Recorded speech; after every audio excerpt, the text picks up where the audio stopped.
এই দেখুন আমি এখন ঝিঙে মাছ আলু ঝোল করব। তার জন্য প্রথমে পেঁয়াজ দিয়ে দিলাম,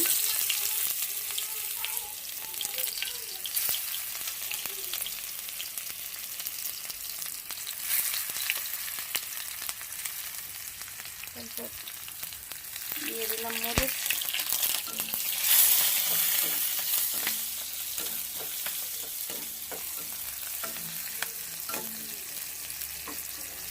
তারপর আলুগুলো ভাজার জন্য দিয়ে দিলাম।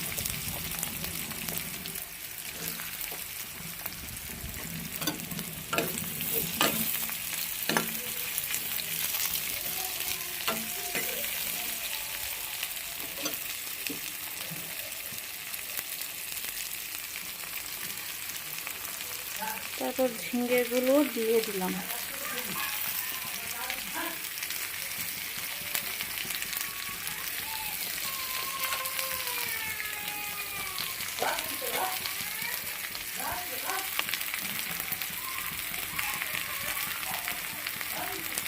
তারপর হালকা লবণ দিয়ে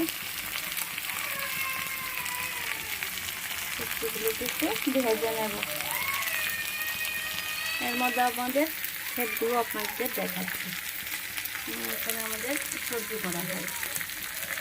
আর তারপর আজকে অন্য রান্না হয়েছে, এই যে ভাজা হয়ে গেল, এই যে ভাত হয়ে গেল,